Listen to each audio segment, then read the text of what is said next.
Hello à tous, donc bienvenue dans ce cours, sans doute le cours le plus important, je pense que c'est le cours qui va être visionné par quasiment toutes les personnes qui ont pris cette formation, c'est comment faire le bon choix de statut juridique quand on se lance seul, donc quand on est freelance, solopreneur, créateur d'entreprise solo, finalement comment faire son choix et surtout comment faire le bon choix, comment ne pas se tromper. Donc j'aimerais dire en introduction que cette vidéo, elle est destinée à un public assez large. Faire le bon choix, je vais vous donner des outils pour faire le bon choix. Je ne vais pas faire le choix à votre place. C'est vraiment à vous de faire le choix. N'hésitez pas, si besoin, à prendre un coaching juridique sur le site de canbylegal.com. Mais voilà, sachez que c'est pas parce que Pierre, Paul ou Jacques, ou votre meilleur ami, ou votre mère, ou votre copain, copine, j'en sais rien, a choisi un statut juridique qu'il est intéressant pour vous de choisir le même statut juridique. Donc ça va dépendre de tellement de critères, chaque personne est différente.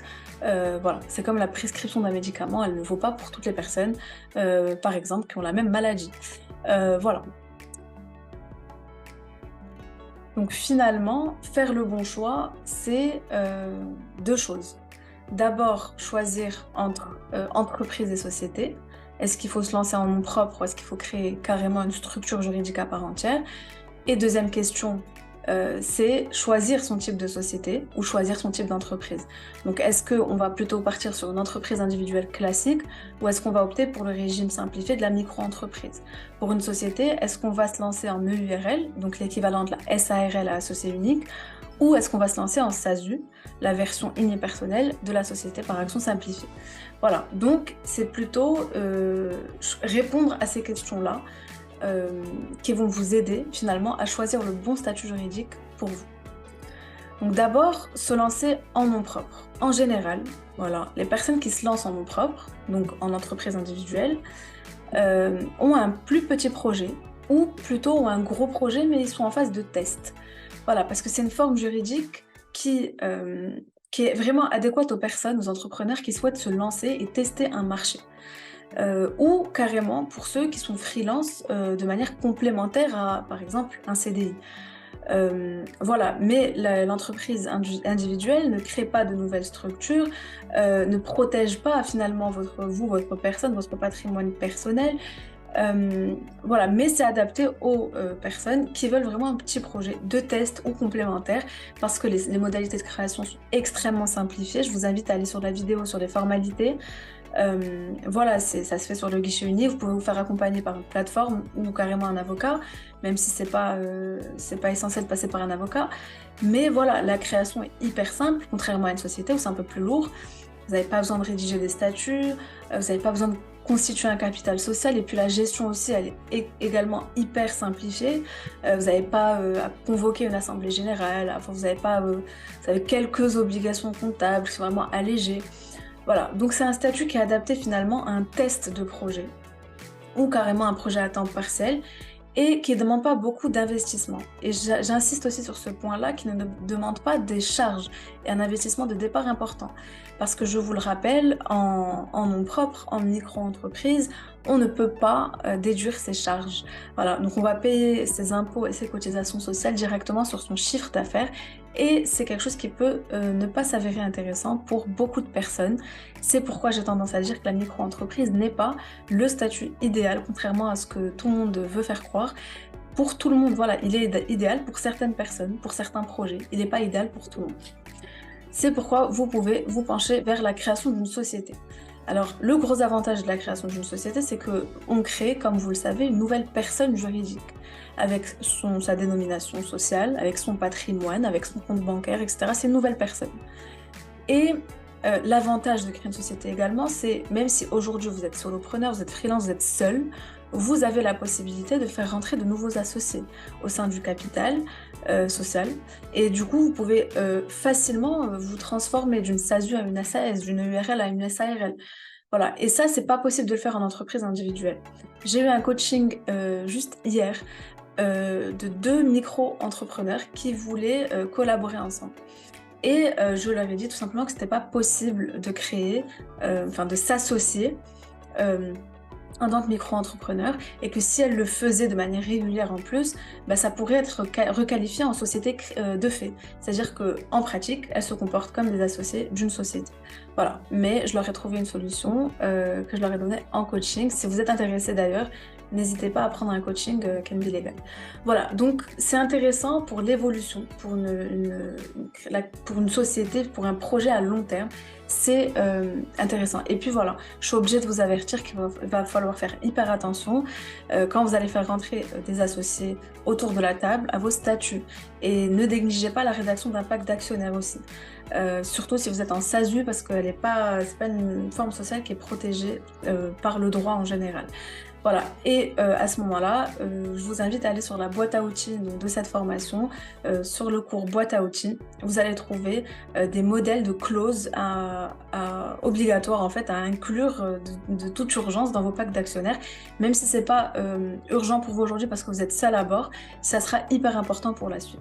Voilà, après évidemment, quand on crée une société, les formalités de création sont évidemment plus lourdes.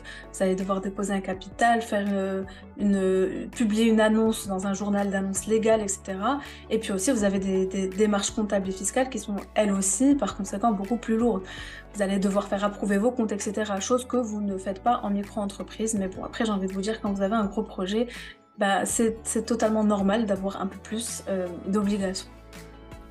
Ensuite, pour choisir entre EURL et SASU, c'est vraiment, je vais faire un résumé en fait de tous les autres cours, mais vous avez compris qu'en EURL, quand on est associé unique et en même temps gérant, on a une couverture sociale qui est pas très importante, mais donc on a des cotisations sociales qui sont faibles, qui sont aux environs de 45%.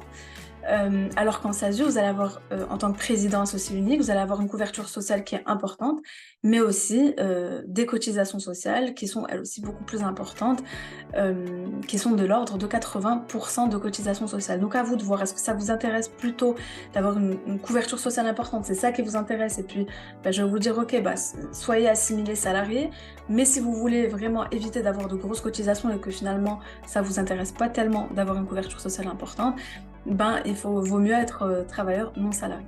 Mais après, ce qui compte aussi, c'est est-ce que vous allez vous rémunérer ou pas. Je vous l'ai déjà dit, ce qui compte dans le choix finalement du statut juridique, c'est choisir un statut donc avec les cotisations sociales, fiscalité et tout qui vous importe, mais aussi savoir est-ce que vous allez vous verser une rémunération ou pas, en tout cas au début.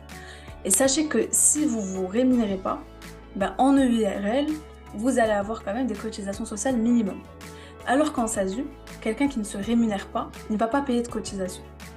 C'est-à-dire que le statut d'assimilé salarié, pour le président de SASU, il va s'ouvrir avec la rémunération, dès lors que le président de SASU va se rémunérer. Si vous ne vous rémunérez pas, vous n'allez pas avoir de cotisation sociale. Donc finalement, ne pas se rémunérer, c'est plus intéressant en SASU, parce que ne pas se rémunérer en EURL, c'est quand même avoir des cotisations sociales minimum. Par ailleurs, d'un autre côté, la rémunération, elle va déclencher 80% de cotisations sociales en SASU contre 45% en EURL. Donc essayez vraiment, en tout cas vous devez, déterminer si vous allez vous verser une rémunération ou pas, en tout cas au début, et vous ne pas être choqué le jour où vous allez voir 80% de cotisations sociales en SASU. Voilà, c'est quelque chose qui fait en général pencher les entrepreneurs vers un statut plutôt qu'un autre. Et puis de manière générale, je vous l'ai déjà dit, le URL c'est la version associée unique de la SARL, donc c'est une société qui est très encadrée par le droit, la cession des parts est encadrée, voilà. Quand vous allez rédiger vos statuts, il y a beaucoup de mentions qui sont reprises du code de commerce, etc. Donc tout est pensé en fait dans l'URL, comme dans la SARL d'ailleurs, alors que dans la SASU c'est vraiment liberté, flexibilité, vous n'avez pas beaucoup d'obligations, vous avez l'obligation de nommer un président, et en plus en SASU c'est vous en général, donc vous n'avez pas beaucoup finalement de règles en SASU, donc c'est cool pour la liberté, la flexibilité, faire rentrer d'autres personnes, faire évoluer vite sa boîte, c'est le modèle d'ailleurs qui est préféré par les startups, mais le versant négatif c'est que donc vos statuts ils doivent être bien rédigés. N'hésitez pas à aller voir le modèle du statut dans la boîte à outils de cette formation, mais voilà, faites-vous accompagner pour les statuts en SAS, en tout cas en SASU ça va encore, vous êtes tout seul, mais le jour où vous allez accueillir des gens, vous allez être en SAS. Franchement, des statuts moyens et pas de pacte d'actionnaire, c'est le pire scénario. Donc vraiment, ne vous faites pas avoir, c'est pas parce que vous êtes libre et flexible que c'est forcément une bonne chose pour vous. Encore une fois, à vous de voir si vous préférez sécurité ou liberté. Voilà, et puis après, pour les formalités de création, j'en parle pas parce que les formalités de SASU et de URL sont sensiblement similaires. C'est pas un critère de choix. Voilà, vous pouvez vous le faire tout seul. Vous savez qu'il y a le guichet unique qui a ouvert cette année, donc c'est sur procedure.np pour faire toutes les formalités de création. Sur le web ou qui a ouvert cette année. Voilà, donc pour les formalités de création. Sinon, vous pouvez toujours vous faire accompagner par une plateforme en ligne. Je vous propose de passer par la plateforme LegalStart parce que je la connais, je connais les gens derrière, je leur fais confiance. Il suffit de cliquer sur le lien qui sera en description de cette vidéo. Cliquez sur le lien pour créer votre entreprise, que ce soit EURL ou SASU, et d'ailleurs même micro-entreprise. Ils pourront le faire pour vous d'une manière rapide et sécurisée.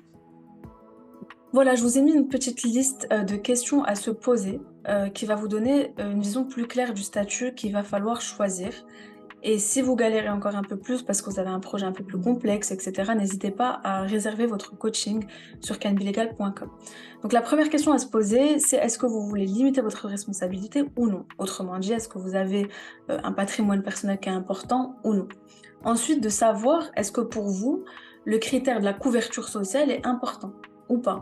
Et d'ailleurs, s'il n'est pas important, est-ce que vous, ce qui vous importe, c'est de payer le moins possible de cotisations et d'impôts ou pas? Ou est-ce que vous, non, vous voulez quand même avoir une couverture sociale? Ensuite, je vous l'ai déjà dit, pour le choix de l'impôt sur le revenu, est-ce que votre foyer fiscal paye déjà beaucoup d'impôts? Et ensuite, vraiment, pour avoir une vision plus business, mais qui va avoir un impact sur le juridique, c'est finalement quelle vision avez-vous pour votre société? C'est-à-dire, est-ce que vous comptez rester tout seul? Est-ce que vous comptez garder cette activité en complément d'un CDI? Est-ce que vous voulez faire entrer, faire des levées de fonds? Pourquoi pas un jour? Est-ce que vous souhaitez faire entrer des inconnus? Au contraire, est-ce que vous souhaitez vous associer à votre famille? Voilà, ça va permettre d'éviter de choisir un statut juridique qui ne serait pas adapté pour après et d'avoir encore de nouvelles formalités, un nouveau coût le jour où vous allez vouloir, entre guillemets, grandir. Et ensuite, est-ce que vous êtes sûr de votre projet? Vous l'avez travaillé, vous le connaissez à la lettre, voilà. Ou est-ce que vous êtes vraiment dans une démarche de test, de tester votre activité? Vous avez déjà une activité principale, vous êtes en test, voilà. Ces questions-là vont vous permettre de choisir entre entreprise et société et entre EI et micro, ou plutôt entre URL et SASU.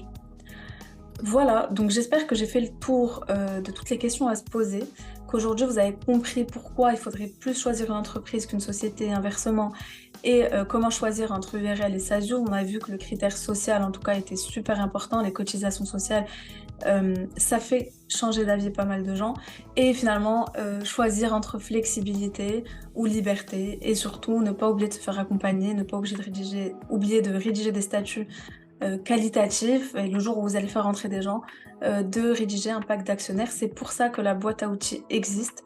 Donc vraiment, je vous invite à chaque fois à mettre pause sur cette vidéo et aller piocher dans la boîte à outils. Vous avez des modèles, des fiches pratiques, des guides, et surtout, pour toutes les personnes de cette formation, on se retrouve sur le groupe Facebook donc, de notre communauté KBL de solopreneurs. Donc je vous remercie pour votre écoute, et on se retrouve dans la prochaine vidéo de la formation.